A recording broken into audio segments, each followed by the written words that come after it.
وقالت أولاهم لأخراهم فما كان لكم علينا من فضل فذوقوا العذاب بما كنتم تكسبون إن الذين كذبوا بآياتنا واستكبروا عنها لا تفتح لهم أبواب السماء ولا يدخلون الجنة حتى يلج الجمل في سم الخياط وكذلك نجزي المجرمين لهم من جهنم مهاد ومن فوقهم غواش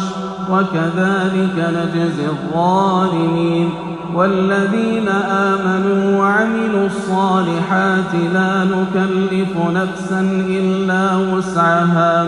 أولئك أصحاب الجنة هم فيها خالدون ونزعنا ما في صدورهم من غل تجري من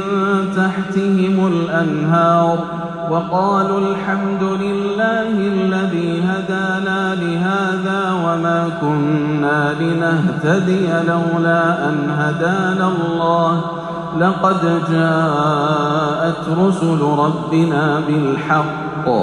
ونودوا أن